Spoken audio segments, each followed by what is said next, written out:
Marcos 11, desde el 20 en adelante.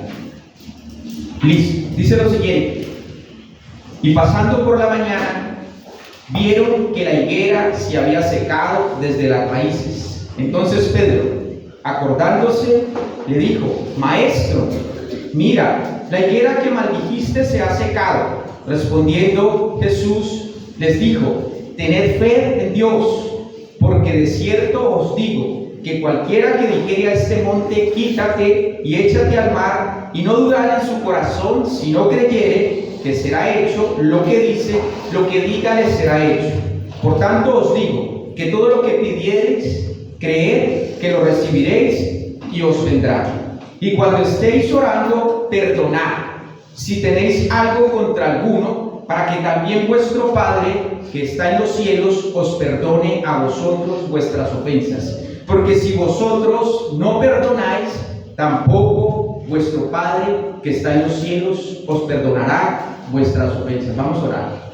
Señor, te doy gracias en esta mañana, porque es tu palabra, Señor, la que prevalece, Señor, en este momento. Y quiero pedirte que con claridad, con transparencia, Señor, tú puedas hablar a cada uno de nosotros, Señor. Que nadie se vaya de este lugar, Señor, sin entender tu palabra, Dios. Y que nadie se vaya de este lugar como vino, Señor. Ayúdanos y permíteme a mí, Señor, poder exponer tu palabra con precisión. Amén. Bueno, familia, el tema que vamos a compartir hoy, yo lo he denominado, he llamado una lección sobre la oración. Una lección sobre la oración. Y para eso quiero entonces que entremos en el contexto. Recordemos que hace 15 días estuvimos hablando acerca de la maldición de la higuera, ¿cierto? Al comienzo parecía como una conversación un poco difícil de entender, porque Jesús viene hablando una cosa, pero entendamos que Marcos tiene la capacidad de introducir escenas que pareciera que no cuadraran, pero al final nos damos cuenta.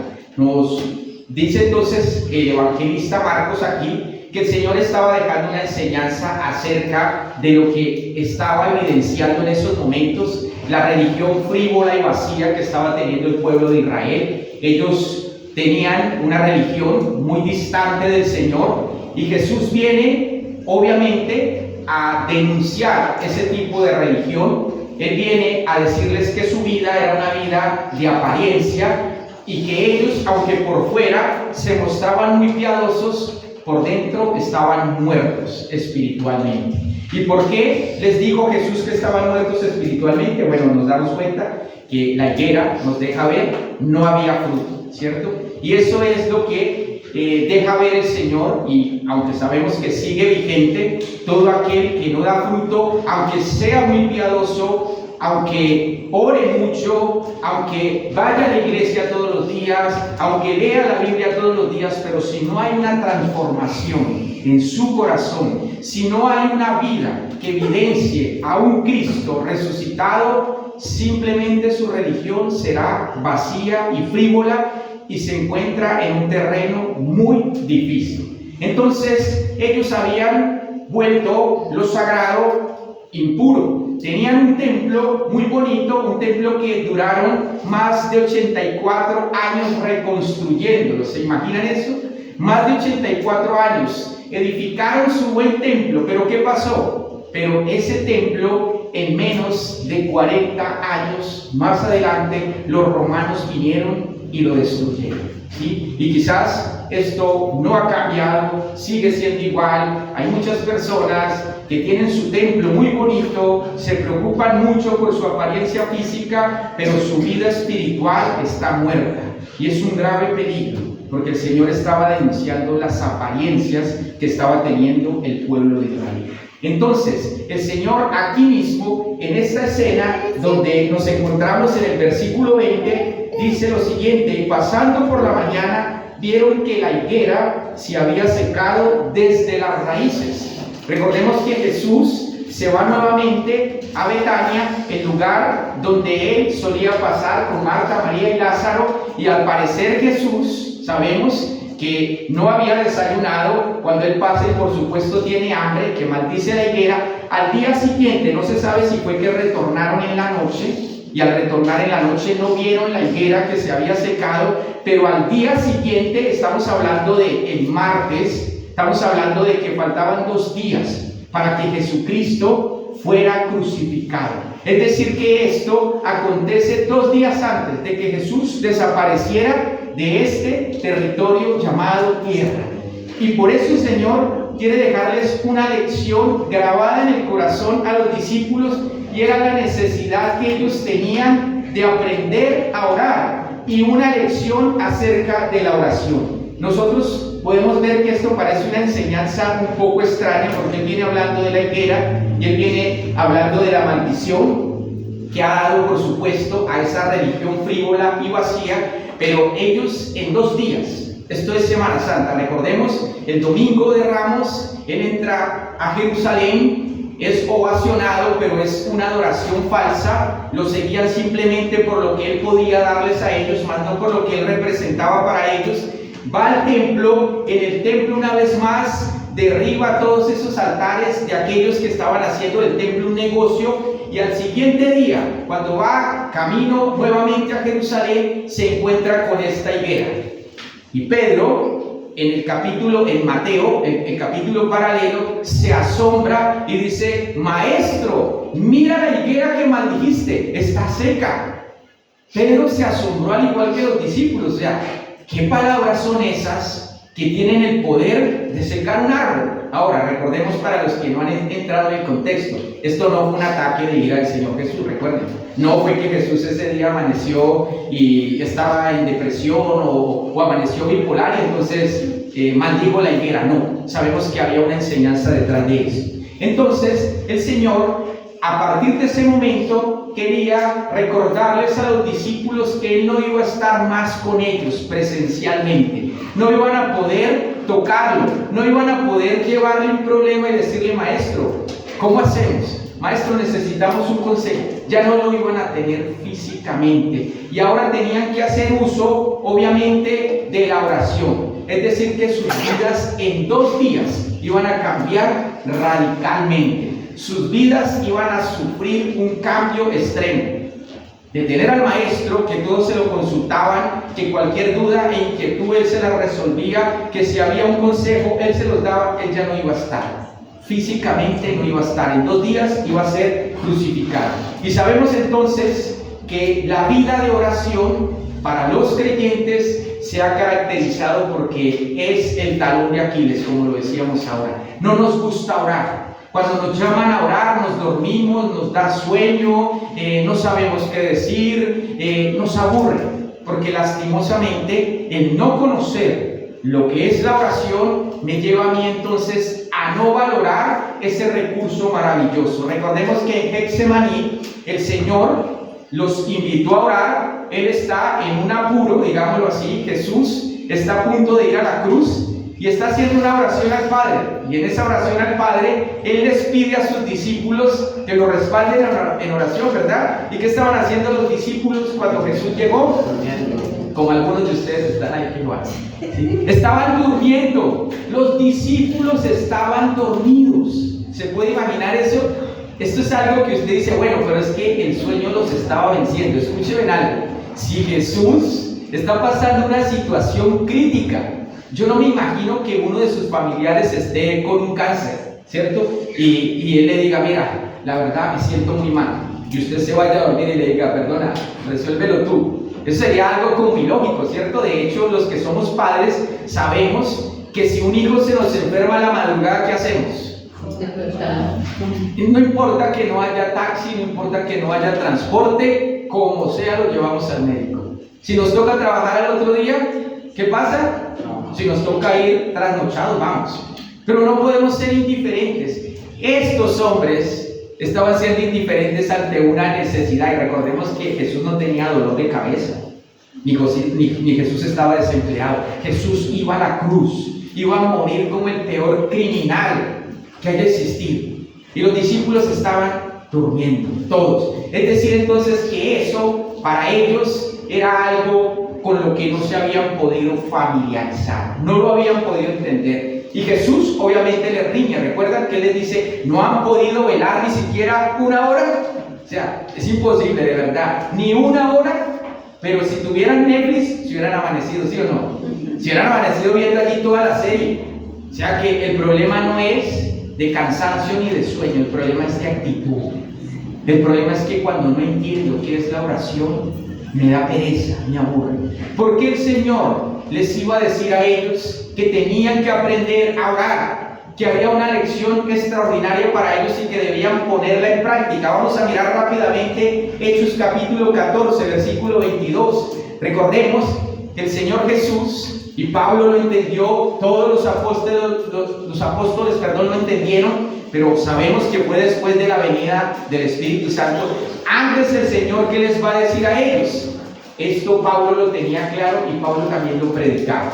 Dice el libro de Hechos, en el capítulo 14, versículo 22, confirmando los ánimos de los discípulos, exhortándoles a que permaneciesen en la fe y diciéndoles, es necesario que a través de muchas tribulaciones entremos en el reino de Dios. ¿Por qué tenían ellos que orar? Porque ¿qué es la vida? ¿Qué es la vida?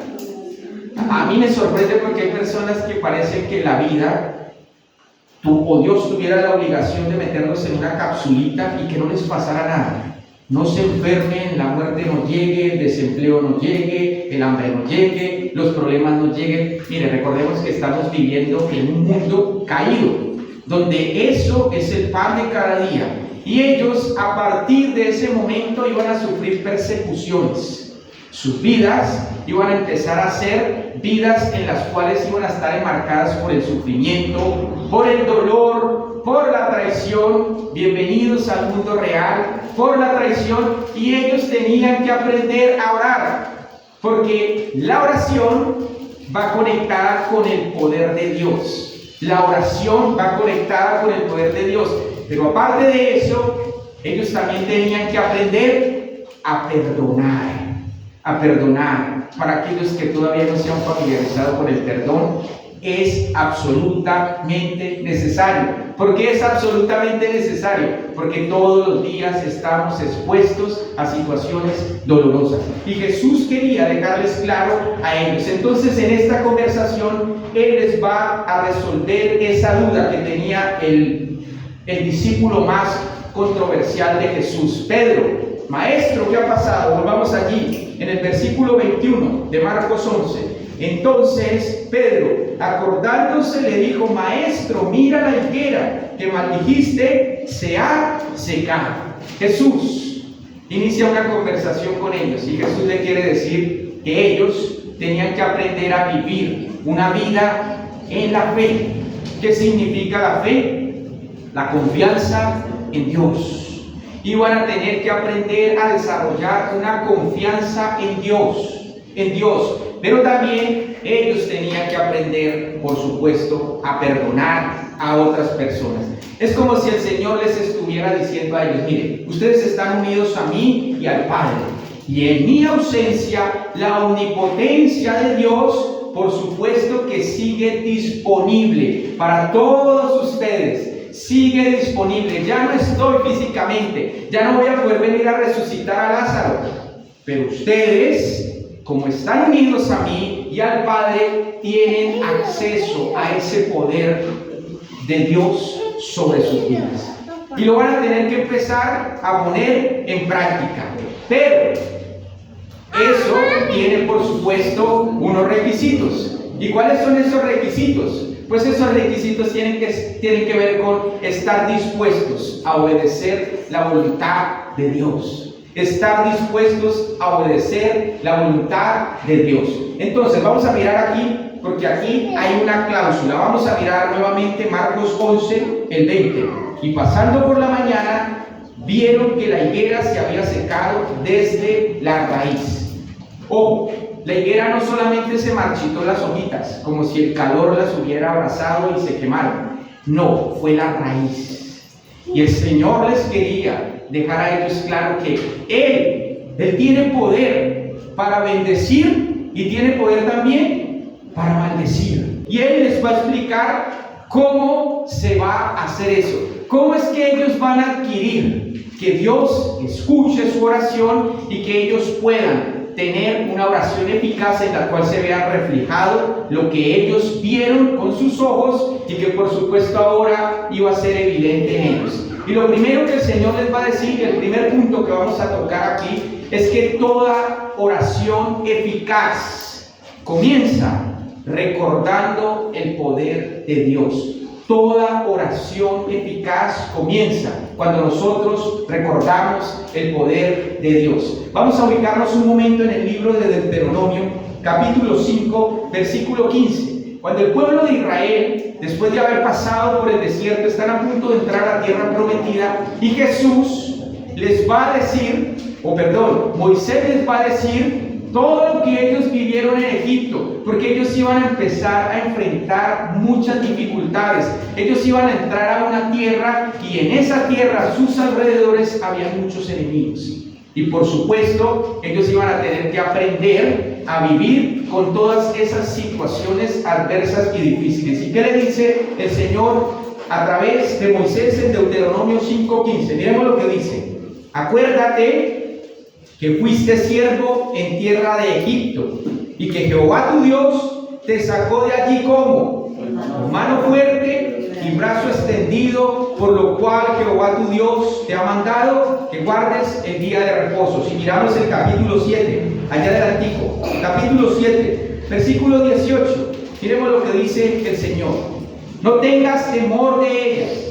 Acuérdate bien de lo que Jehová hizo, de lo que hizo Jehová tu Dios con Faraón y con Egipto, y con todo Egipto, de las grandes pruebas que vieron tus ojos y de las señales y milagros, de la mano poderosa y el brazo extendido con que Jehová tu Dios te sacó. Así hará Jehová tu Dios con todos los pueblos, dice la palabra de Dios. Me perdí.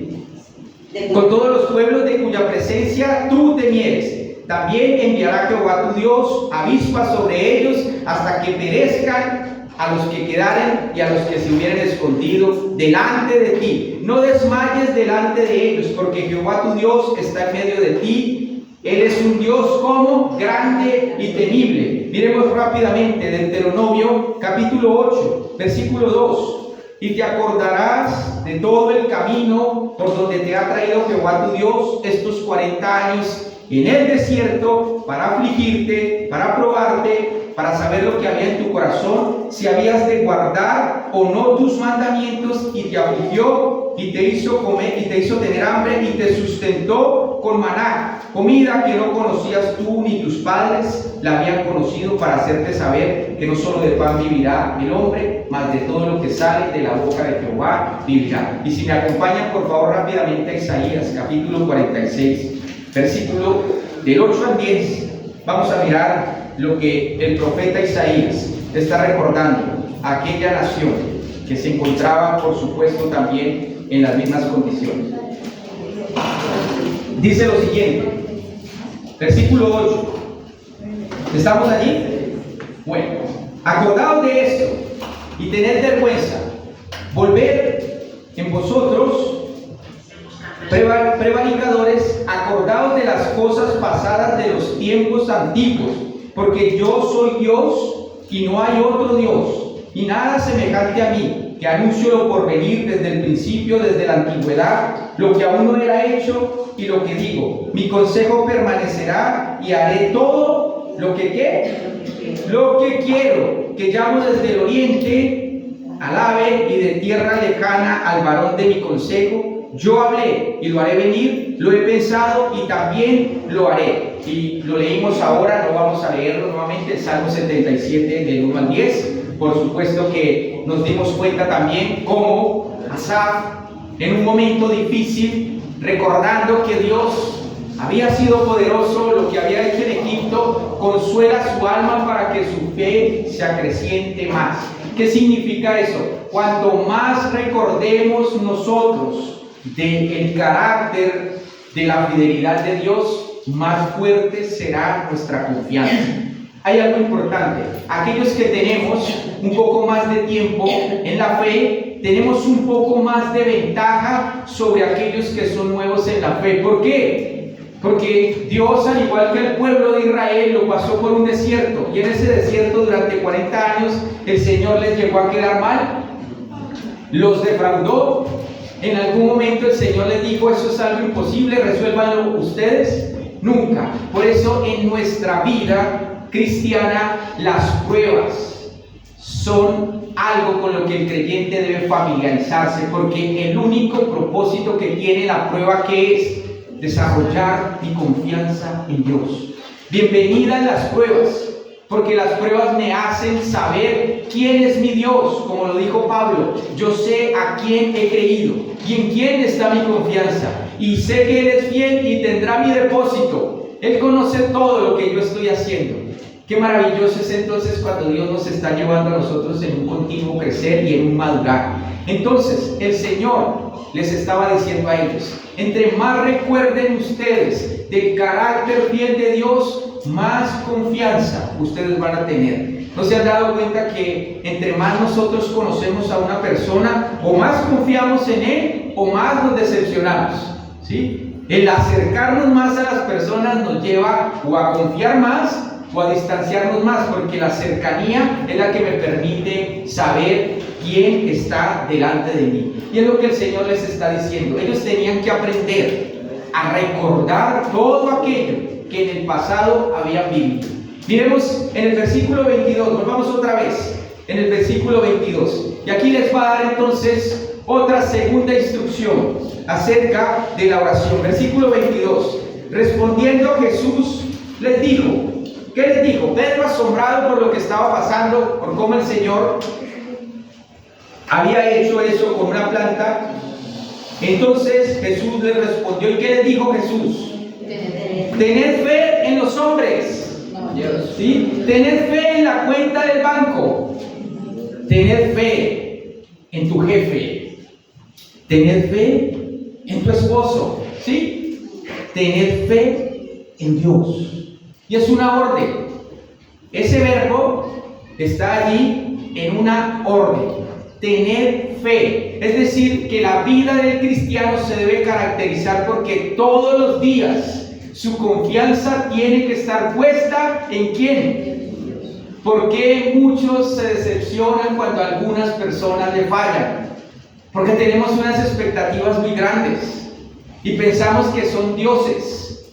¿Y qué hace el Señor con esos dioses? Los derrumba. ¿Y cómo quedamos muchos de nosotros? Decepcionados, frustrados, y no queremos saber nada, todos son iguales, porque el Señor nos está diciendo en quién debe estar su confianza.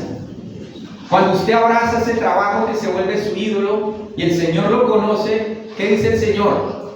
Voy a mandarle un tiempito de vacaciones y lo voy a sustentar como lo hice con el pueblo de Israel. Les voy a dar maná, algo que ni siquiera sus padres conocieron, pero lo sustentó. Dios nos sustenta, ¿cómo? No lo sabemos, pero Él lo hace. El Señor les está diciendo allí, hay otra actitud que debemos tener con respecto a la oración, y es en quién está puesta su confianza. Tener fe en Dios. Nosotros necesitamos entender algo. Vamos a mirar qué no es tener fe en Dios. ¿Qué no es tener fe? Porque Hebreos 11:6 dice, porque sin fe es imposible agradar a Dios. ¿Qué no es tener fe? ¿Qué no es tener fe? Bueno, vamos a mirar. ¿Qué no es tener fe? Es confiar en nosotros mismos. Eso no es tener fe. No, es que yo confío, yo soy muy hábil. Yo soy una persona muy preparada. Yo soy una persona muy afortunada. Eso no es fe. Porque el Señor nos manda a confiar solo en Dios. No es fe. Nosotros no somos los protagonistas, sino ¿quién? Dios. Dios es el protagonista, y esa fe está, por supuesto, basada en el carácter de Dios. ¿Qué tampoco es fe? Mi fuerza espiritual. Es que yo tengo una fe ciega, dicen algunos. Yo no lo he podido entender eso. Una fe ciega, no sé qué será eso. Dice, yo tengo una fe ciega. No es mi fuerza espiritual. No es tu fe. No es tu fe. Vamos a mirarlo ahorita. Tampoco es una fe como esotérica, ¿sí? Como que está reservada solo para algunos. Algunos de nosotros pensamos que alguien tiene más conexión con Dios. Y entonces, ora tú por mí porque es que a ti Dios te oye más. El siguiente versículo, si usted me acompaña, en el versículo, estamos en el 22. Porque de cierto os digo que ¿quién? Que los pastores, que los intelectuales, que los más inteligentes, cualquiera de nosotros está llamado a experimentar el poder de Dios. Cualquiera. No es solo los pastores, no, es cualquiera. Y el término que utiliza allí no es despectivo. Es diciendo, aquel que entienda quién es su Dios, aquel que aprenda a confiar en Él tiene acceso, entrada libre a la presencia de Dios, lo dice el autor de los Hebreos. ¿Qué tampoco es tener fe? La atracción, aquellos que piensan que son como imanes. Yo no sé, pero yo al lugar donde llego, yo atraigo, ¿cierto? Yo tengo como una conexión, ¿sí? Nosotros no somos llamados a producir pensamientos positivos, cuidado, porque si bien es cierto que esto se ha metido a la iglesia, por supuesto que esto se ha metido en la iglesia, hoy hay muchos predicadores que hacen uso de esto. Tú tienes que atraer, confiésalo, decláralo, decrétalo. Nada más antibíblico que eso. Mire, ni usted ni yo tenemos poder en nuestros labios, no existe. El poder está en Dios, no en nosotros. La fe no radica en nosotros. No es que Dios va a hacer cosas extraordinarias porque usted y yo nos levantamos a las 4:30 de la mañana a orar, o porque oramos todo el día. No está en eso. No estamos llamados a tener pensamientos positivos, porque hay personas que piensan que es eso, ¿sí? No existe, eso no es la fe. No es la fe. Entonces, hay una relación directa entre mi fe y el poder de Dios. Y Él lo está diciendo aquí. Dice entonces el Señor, tener fe en Dios. Y lo que Marcos nos va a decir aquí es qué significa tener fe en Dios. Porque ya vimos que no es tener fe. ¿Qué significa tener fe en Dios? Bueno, la fe, para que lo podamos definir, la fe no es un sentimiento. Que hoy usted amaneció y hoy como que estoy medio positivo. Hoy me levanté motivado, yo sé que hoy las cosas se van a dar. Eso no existe. La fe es una convicción, es una confianza depositada en alguien. Nosotros no vemos al Señor, y la Biblia lo dice, 2 Corintios 5:7, porque por fe andamos, no por vista. Por fe andamos, no por vista. El creyente se caracteriza no por lo que ven sus ojos, sino por lo que Dios ya prometió acá. Ahora, si Dios lo que le prometió a usted está aquí, Dios se lo cumplirá. Porque Él dice su palabra en Números, no es hijo de hombre para mentir, no es hombre para mentir, ni hijo de hombre para arrepentirse. Él dijo y no lo hará, hablará y no lo ejecutará. Dice, he aquí, he dado orden de bendecir y nadie podrá revocarlo. Dios es un Dios que cumple. Por eso nosotros necesitamos saber en quién está depositada su confianza. Si mi confianza está depositada en una organización o en una persona, yo no puedo estar aquí. Si mi confianza está depositada en una institución, el día que esas personas fallen, ¿qué va a pasar? Se acaba. Si su confianza está puesta en una persona diferente a Cristo, le quiero decir que se va a llevar la peor decepción de su vida. Porque todos nosotros los que estamos aquí tenemos una naturaleza caída y, como decía alguien, si no nos equivocamos a la entrada, nos equivocamos a la salida, pero que nos equivocamos, nos equivocamos. Entonces, para tener fe o confianza en alguien, ¿qué necesito yo? Lo hablamos ahorita. Tengo que conocerlo. Mi pregunta en esta mañana es, ¿cuánto conoce usted de Dios? ¿Cuánto conoce? Porque era lo que el Señor les iba a decir a los discípulos. Estuvieron 3 años y el Señor los estaba entrenando. Y en su entrenamiento, en su examen final, recordemos que esa es una asignatura que todos vamos a tener que pasar. Y continuamente vamos a tener que estar cursando esa asignatura. ¿Cuál? La de la confianza en Dios. Van a haber momentos en los que usted y yo no vamos a poder palpar lo que anhelamos tener o lo que Dios nos ha dicho que vamos a tener. Y solo en qué debemos nosotros centrar nuestra confianza, en lo que Él ha dicho. Y si Él lo dijo, Él lo hará. Y no importa cuántas voces usted escuche, no importa cuántas voces usted escuche, porque si Dios lo dijo, Él lo hará. Entonces, lo que yo conozco acerca de su carácter va a afectar la manera en la que yo oro. Mira, hay personas que se arrodillan a orar y dicen, bueno, Señor, voy a orar. Yo no lo creo, pero bueno, Señor, si tú quieres. No ore. Si usted no va a acercar con esa actitud, no ore. No pierda el tiempo, ¿sí? Bueno, vamos a ver si Él lo responde. Pues yo no creo, porque yo no me merezco eso. Pero bueno, sin embargo, voy a orar. No. La manera en la que yo lo conozco a Él va a afectar la forma en la que yo oro. Y por eso es que el Señor le dice, tened fe en Dios. ¿Qué más les dice? Él les dice algo bastante particular, porque no solamente el conocerlo a Él va a afectar la manera en la que yo oro, sino también la manera en la que me acerco. Algunas personas se acercan a Dios como si Él fuera un desconocido. Recordemos, Dios a sus escogidos, a quienes ha salvado, los ha adoptado como hijos.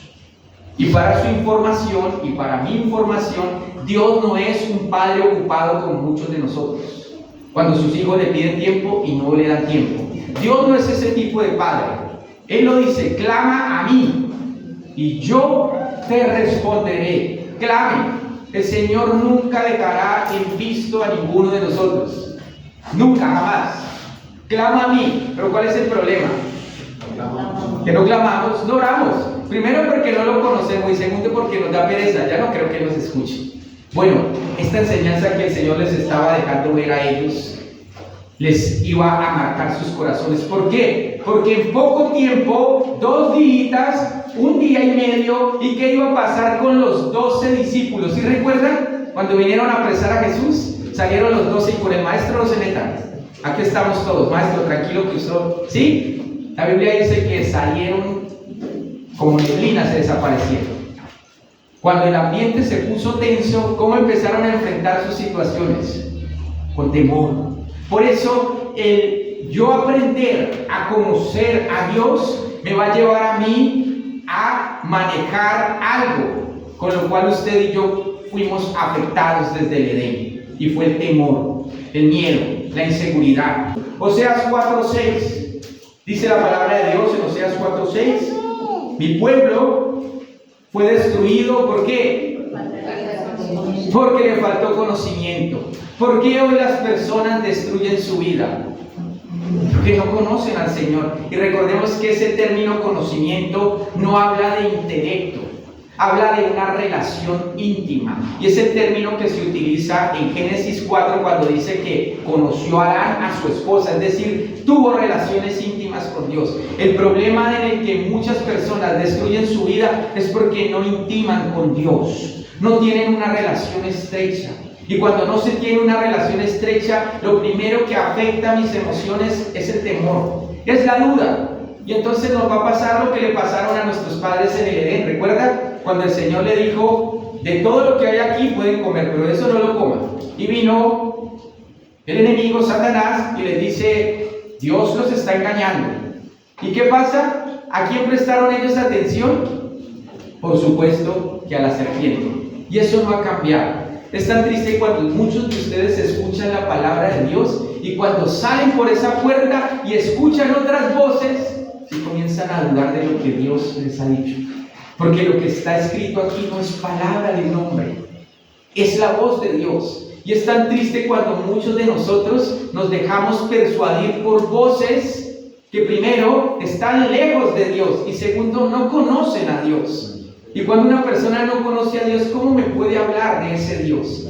Jesús entonces, siempre que se identificó con los discípulos, les hizo ver y caer en cuenta que eran hombres de poca fe. ¿Recuerdan a Pedro cuando le dijo a Jesús, si eres tú, manda que yo vaya y camine por las aguas? Y Jesús le dijo, pues ven. Y dice la Biblia que Pedro empezó a caminar y tan pronto quitó la mirada de Jesús, se hundió. Y Jesús no le dijo, uy Pedro, es que no te paraste bien. No, lo que le dijo es, hombre de poca fe. O sea, tu confianza en mí es dependiendo de las circunstancias. Tu confianza en mí depende de cómo te levantes hoy. Si hoy te despertaste así como melancólico, hoy no confías en mí. Y es lo que el Señor le está diciendo a Pedro: Pedro, tu confianza en mí es como momentánea. Eso no sirve. Mi confianza en Dios tiene que ser cada día más estrecha con Él. Cada día, en la medida en que usted y yo vamos creciendo en la vida espiritual, mi confianza en Él se tiene que volver robusta. Entonces, para el Señor la falta, o más bien el temor, se asocia con la falta de fe. ¿Por qué muchas personas son tan temerosas? ¿Por qué muchas personas le tienen miedo a todo? Le tienen miedo a enfermarse, le tienen miedo a quedarse sin trabajo, le tienen miedo a todo, a que los deje el esposo, la esposa, en fin. ¿Por qué? Porque no tienen confianza en Dios. No tienen confianza en Dios. Y es por eso que entonces, ¿esto qué va a hacer? Si usted no tiene confianza en Dios, no solamente va a dudar, sino que otra área de su vida va a debilitar. La paz. La paz. Es increíble ver cristianos que parece que no tuvieran a Cristo. Le tienen miedo a todo, ¿sí? Le tienen miedo a todo. Que si hoy salen y dicen que hay otra cepa y que llegarán en el mes de agosto, lo primero que hacen es que compran ya su caja de mascarillas y ya empiezan mejor dicho, una cantidad de cosas. Esto va a afectar la calidad de paz. Vamos a mirar lo que dice el profeta Isaías en el capítulo 26, versículo 3. Isaías 26, versículo 3. Isaías capítulo 26, versículo 3. Permítame leer. Dice la palabra de Dios en Isaías 26, 3. Dice: tú guardarás en completa paz a aquel cuyo pensamiento en ti persevera. ¿Por qué? Porque en ti, ¿qué ha hecho? Ha confiado. ¿Confiar en Jehová cuándo? Perpetuamente. El Señor nos llama a que nuestra vida se debe caracterizar todos los días por la confianza en Dios. Entonces, la paz del creyente está ligada con la confianza en Dios.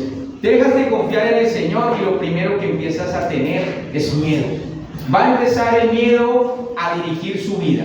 Y ellos, por supuesto, los discípulos, necesitaban mucha paz, porque lo que ellos iban a empezar a experimentar, la Biblia nos lo deja ver en Hechos capítulo 5, que cuando mataron al primer mártir, ¿cierto?, a Esteban, ¿qué fue lo que pasó? Todos empezaron a esparcirse por los diferentes lugares de Jerusalén. Cuando el ambiente se puso tenso, lo que pasó con muchos es que empezaron a irse, a alejarse, y ellos necesitaban aprender a confiar en el Señor, aún en medio de la tormenta.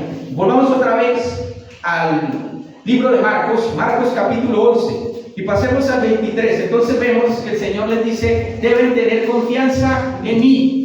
La vida del creyente se debe caracterizar por una absoluta confianza en Dios, por una credibilidad en Él. Pero ¿qué también les dice allí? Versículo 23. Respondiendo Jesús les dijo: tened fe en Dios, porque de cierto os digo que cualquiera que dijere a este monte: quítate y échate en el mar, y no dudare en su corazón, si no creyere que será hecho lo que diga le será hecho. Ojo, aclaro, este es uno de los versículos más mal interpretados, ¿sí? Supremamente mal interpretado. El Señor está usando una figura retórica llamada hipérbole, y es una exageración. Jesús va a usar una exageración. Algunos historiadores dicen que pareciera que fuera el monte de Sión o el monte de Oreb, como si se fuera a trasladar al mar muerto. Simplemente son conjeturas, la Biblia no lo dice, no podemos hacer claridad. Pero lo que sí es cierto es que Jesús estaba colocando en conocimiento de los discípulos que así tuvieran problemas como una montaña, gigantes, grandísimos, si tuvieran confianza en Dios, que Él puede resolverlo, ¿qué iba a hacer Él? Completamente iba a quitar ese problema que nosotros tenemos de pensar que Dios está en crisis. Una de las cosas que más nosotros necesitamos comprender es que Dios no está en crisis, no conoce la pobreza, es el dueño de todo. Dice Ageo 1:8: mía es la plata, mío es el oro, dice Jehová de los ejércitos. El Salmo 24 dice también: de Jehová es la tierra y su plenitud, el mundo y los que en él habitan. Dios es el dueño absoluto de este universo. Él no conoce la crisis, no está en crisis, no hay ningún problema que el Señor lo ponga ya a decir: me he hecho un lío en la cabeza, ¿ahora qué hago? ¿Cómo le resuelvo? No, eso no es lo que el Señor está diciendo. Y Él les está diciendo aquí algo especial. Si hay un problema así como esa montaña, si usted confía en el Señor, Dios va a traer respuesta a esa situación. Ahora, quiero aclarar algo. En las dificultades pueden suceder dos cosas, o en los problemas. Dios cambia el problema, gloria a Dios, ¿cierto? Que lo quite. O Dios puede hacer otra cosa, cambia mi corazón ante el problema. Lo cambia. Ante la enfermedad, sí, es una enfermedad, no tiene cura, listo, Señor. Es tu voluntad, tú lo permites, tú me darás la fortaleza, tú me darás las fuerzas necesarias, viviré confiado. Si tú sabes que esta enfermedad la necesito, Señor, confiar en ti. Y es lo que para muchas personas es un poco complejo, ¿sí? Porque piensan: no, sin esta enfermedad no, esto es trágico.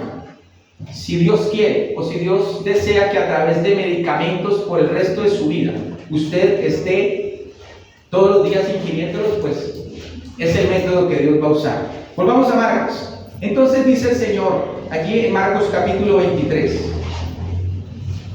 dice: porque de cierto os digo que cualquiera, aquí hay una frase, en verdad os digo. Esta frase es importante y Marcos hace hincapié allí. ¿Qué significa esta frase? En verdad os digo. Bueno, esto quiere decir: preste atención. Preste atención a lo que viene. Ponga mucho cuidado. ¿Qué es lo que el Señor les iba a comunicar a ellos? ¿Qué es lo que ustedes necesitan prestar atención? Lo que Él estaba diciendo es que van a haber situaciones en las que nosotros no vamos a poder ver esa situación como algo que nosotros podamos resolver. No está en nuestras manos, no está en mi capacidad. Simplemente tenemos que acudir a la bondad del Señor, porque Él es el único que puede resolverlo. Nosotros no podemos. Y vamos a encontrarnos con ese tipo de situaciones. Pero aquí hay algo especial que Dios nos dice.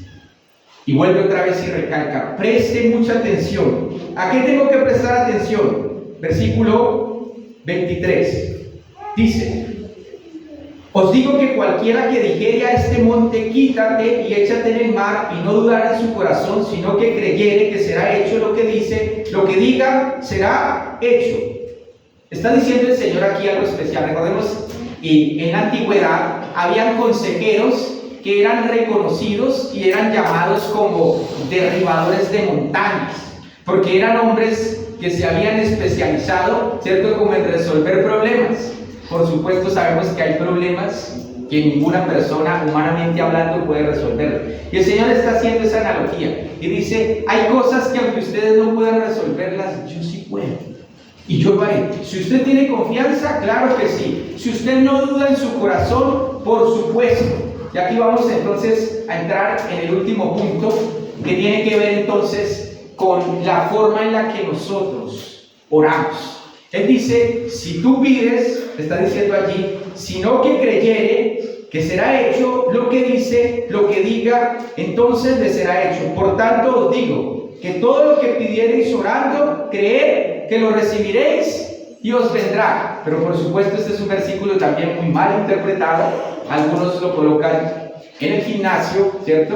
Todo lo que pidiereis creyendo lo recibiréis. Otros lo utilizan para hacer negocios, Ojo, este no es un versículo para nosotros tomarlo como si fuera barra libre, ¿sí? Cuando usted y yo vamos a esos lugares donde es barra libre, pida lo que quiera. No está hablando de eso. Tengamos mucho cuidado. Vamos a mirar Santiago capítulo 1, versículos 6 y 7. Nos deja ver entonces qué debe caracterizar ese todo lo que pidierais creyendo. Santiago capítulo 1, versículos del 6 al 7. Santiago 1 del 6 al 7. Voy a leer. Dice lo siguiente: pero pida con fe, no dudando nada, porque el que duda es semejante a la onda del mar que es arrastrada por el viento y echada de una parte a otra. No piense pues quien tal haga que recibirá cosa alguna del Señor. El hombre de doble ánimo es inconstante en todos los caminos. Santiago está diciendo algo, que si usted no confía en el Señor, va a ser como una ola del mar, que viene y va. Si no conoce al Señor, ojo, la confianza de la que Él está hablando aquí no es en una fe salvífica, hago mucha claridad. Cuando hablamos de una fe salvífica es que yo creo que Jesús me puede salvar. No está hablando de esa fe, porque recordemos que el mismo Santiago dice que los demonios creen en Dios y tiemblan. Ellos tienen algo de ventaja hacia nosotros. Cuando ellos ven al Señor, ellos tiemblan, cosa que le hace falta a muchos de nosotros. Temblar a la palabra de Dios. No se trata de esa fe, de creer que Jesucristo existe, no. Es de que yo soy galardonador de Él. Que yo como hijo de Dios, Dios está dispuesto a resolver las situaciones que Él en su voluntad sabe que las puede resolver, o que las debe más bien resolver. Entonces, lo que está diciendo Santiago aquí es que la duda en el carácter de la fidelidad de Dios es algo ofensivo a Dios. Y quiero decirle algo, una de las cosas que a muchos de nosotros nos molestan es que duden de nosotros, ¿sí? Si usted y yo empezamos a dudar de alguien, lo primero que vamos a experimentar es enojo, porque no hay nada que ofenda más que duden de uno. Jesús está diciendo, si hay algo que al Señor le es ofensivo, es que usted y yo dudemos de Él, que nos acerquemos a Él con desconfianza y cuestionando su carácter. ¿Sí será que puede? ¿Ustedes recuerdan a aquel hombre leproso que vimos en Marcos capítulo 2?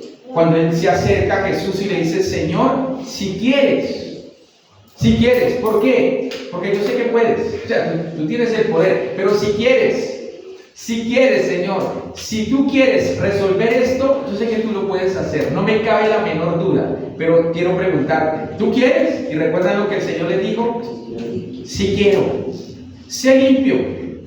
Vamos a Mateo capítulo 7, versículo 2. Mírame lo que dice Mateo capítulo 7, versículo 2. ¿Cuál es la Nueva Traducción Viviente? Así que si ustedes, gente pecadora, saben dar buenos regalos, ¿a quién? A vuestros hijos. ¿Qué va a pasar conmigo? Dice el Señor. ¿Qué dice? Cuanto más vuestro Padre. Cuanto más vuestro Padre que está en los cielos no dará buenos regalos a vosotros. La duda que nosotros muchas veces tenemos cuestiona o niega el carácter de Dios. Muchas veces niega el carácter de Dios, y eso es supremamente delicado, porque estamos hablando entonces que en la duda nosotros estamos colocando a Dios como el mentiroso. Y dice el apóstol Pablo en 1 Corintios, sea todo hombre mentiroso y Dios veraz. Si se trata de quién es mentiroso, ustedes, dice el Señor, no yo soy veraz, yo lo que digo lo cumplo. Entonces, si Dios tiene el control de todas las cosas, Dios lo puede hacer y lo hará las veces que Él quiera, pero recordemos lo que dice el Señor en el Padre Nuestro. Hágase ¿qué? Tu voluntad. Ojo, las peticiones que nosotros le hagamos al Señor tienen que ir encaminadas en su voluntad. Vamos a leer 1 de Juan 5:14, antes del Apocalipsis.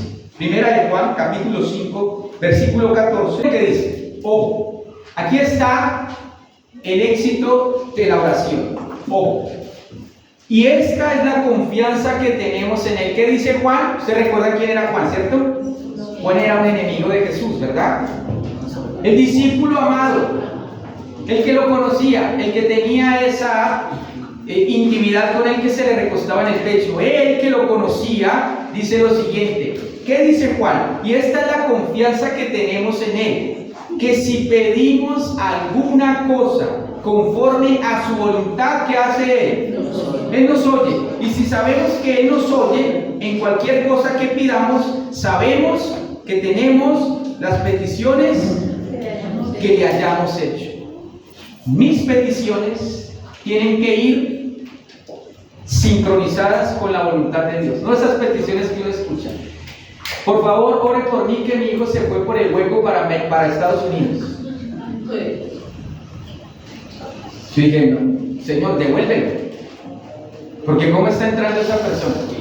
¿Usted cree que Dios patrocina lo de la ilegalidad? Ah, no, sí, que lo hagamos invisible y que se pase por un ladito, que no le pase nada. Eso no es una petición conforme a la voluntad de Dios. Dios no responde a esas peticiones que van en contra de su carácter, de su santidad, porque Dios no es tramposo. Señor, quítale el marido a X y por favor me lo das a mí, o que se muera ella, o que se muera él. ¿Sí? Dios no escucha esas peticiones. ¿Sí? Señor, que en el banco se equivoquen y que me hagan el préstamo que tanto necesito. No hagamos esas oraciones porque Juan está diciendo, esta es la confianza que tenemos en Él, que si pedimos algo conforme a su voluntad, ¿qué va a hacer Él? Él nos va a oír. Es importante pedir conforme a la voluntad de Dios. Santiago lo dice, que nosotros pedimos y no recibimos. ¿Por qué? Porque pedimos mal. ¿Para qué pedimos? Para vuestros deleites. Para vuestros deleites. Aquella persona que pide dinero. ¿Para qué pide dinero? Porque yo no quiero volver a trabajar más. ¿Qué dice la palabra de Dios? Mi padre y yo hasta hoy trabajamos. O sea que Dios patrocina eso. El trabajo es una bendición. El trabajo es una bendición. Señor, yo necesito dinero para que tú un día me permitas pasar allí por el lado de aquella persona que me humilló cuando yo llegué aquí recién a Barcelona o a España, yo qué sé. Esas peticiones Dios no las contesta. Eso no es conforme a la voluntad de Dios. Señor, yo quisiera tener mucho más dinero para así relajarme. ¿Sabe que eso no lo va a contestar el Señor? Porque lo que Dios desea es que usted y yo dependamos todos los días de Él. Todos los días. Todos los días. Y va a haber un momento en el que usted va a tener que depender sí o sí. Recordemos, es una asignatura que hay que cursar. Y todos. Y el Señor Jesús lo estaba diciendo aquí. Y la última parte, para que terminemos aquí. Entonces, esa confianza que tiene entonces que ver con el carácter de Dios, que es la fidelidad, también entonces va a afectar, por supuesto, mi forma de pedir. Y en el versículo 25, volvamos a Marcos. Marcos nos deja ver entonces qué otra cosa el Señor quería enseñarles a ellos a través de la oración. Versículo 25. Y cuando estéis orando, ¿qué tenéis que hacer? Perdonad si tenéis algo contra alguno, para que también vuestro Padre que está en los cielos os perdone a vosotros vuestras ofensas. Porque si vosotros no perdonáis, tampoco vuestro Padre que está en los cielos os perdonará vuestras ofensas. ¿Qué está colocando el Señor aquí? Aquí también hay un sí condicional. ¿Usted quiere ser escuchado? Bueno, hay algo en su corazón con alguien, contra alguien, y usted cuando le ve se descompone. Y usted quisiera hacer esas oraciones precatorias. Señor, llévate. Señor, que se quede sin trabajo. Señor, que le llegue la enfermedad. El Señor dice, cuando usted esté orando y de golpe se le ilumine por allá la lucecita esa y tiene algo contra alguien, pare la oración y Señor, perdona. Perdona, lo está diciendo allí. Es como si Cristo les estuviera diciendo a ellos, miren, ustedes van a tener muchas personas que les van a hacer daño. Y eso les va a imposibilitar ser efectivos en la obra de Dios, porque no van a poder ser escuchados por el Señor si en su corazón están albergando amargura contra el prójimo. Recordemos que el prójimo es el más cercano a mí. Para muchas personas el prójimo puede ser el esposo, la esposa, los hijos, el hermano, el tío, el papá, en fin. Dice el Señor, si tienes algo contra alguien, perdónalo. Dios quiere dejarnos claro eso, que mi falta de perdón y resentimiento afecta los resultados de mi oración. Esos detalles que para nosotros parece que no, ay sí Señor, pero yo ya perdoné. Sí, pero eso sí, fue el domingo a la iglesia, entonces yo no voy este domingo, porque no me lo quiero encontrar o no me la quiero encontrar. Pues el Señor dice que esas actitudes afectan el resultado de mi oración, porque el pecado para el Señor o el resentimiento es algo pecaminoso, es como un veneno. Miremos lo que dice el Salmo 66, 18. Salmo 66, 18, quiero leer la Nueva Traducción Viviente, dice lo siguiente: si no hubiera confesado el pecado de mi corazón, mi Señor no me habría escuchado. Dicen otras versiones: si hubiese yo mirado la iniquidad en mi corazón, el Señor no me hubiera oído. Así que la respuesta de mi oración depende no solamente de la soberanía de Dios, de su poder, de la gracia de Él, sino también depende de cómo yo esté en mi relación con las demás personas. Yo necesito tener un corazón perdonador. Entonces, para que miremos algunas aplicaciones con respecto a esta parte, quiero invitarle a lo que dice Lucas capítulo 23, versículo 38. San Lucas capítulo 23, versículo 34. Dice lo siguiente: Lucas 23, 34. Y Jesús decía: Padre, perdónalos, porque no saben lo que hacen. Y repartieron entre sí sus vestidos echando suerte. Jesús, en el momento más álgido de su vida, en un momento muy difícil, donde él estaba siendo burlado, menospreciado, el Señor de sus labios dice: perdónalos, porque no saben lo que hacen. No saben. Lo dijo el Dios hecho hombre. ¿Qué nos hace pensar a usted y a mí que nosotros no entonces estemos perdonando a las personas? Dios nos manda a perdonar.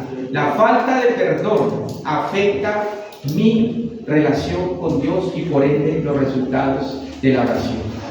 ¿Qué sentimientos experimenta usted al ver a esa persona con la que no ha podido resolver esa situación?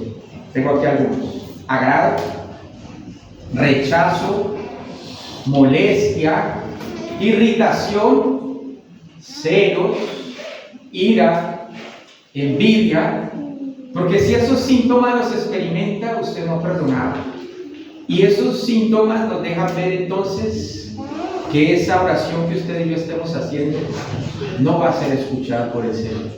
Cuando esa persona está pasando por una dificultad, recordemos que el Señor nos dice en Mateo 5 de las bienaventuranzas que yo tengo que llorar con los que lloran.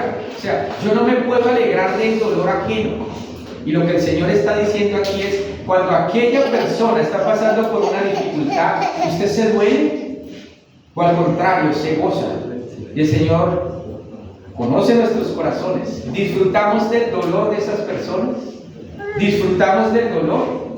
¿Anhelamos que esa persona siga allí? Y cuando esa persona está siendo prosperada, ¿usted da gracias al Señor? ¿La bendice? Por lo que es peor, la critico y termino comparándome con esa persona. No entiendo. Casi ni viene a la iglesia y mira el mejor trabajo que le has dado. Señor, mira cómo es esa persona. ¿Y tú cómo le bendices? O sencillamente para nosotros es un motivo de gratitud. Señor, gracias. Gracias porque bendices a ese hermano, y al bendecir a ese hermano, sé que su familia también será bendecida. Bueno, la oración entonces no solamente es fuente de poder, de fortaleza, sino que la oración también es una fuente de confianza. Pero si esas dos cosas funcionan bien, pero no tenemos nosotros un espíritu perdonador, afectará entonces mis resultados en la oración.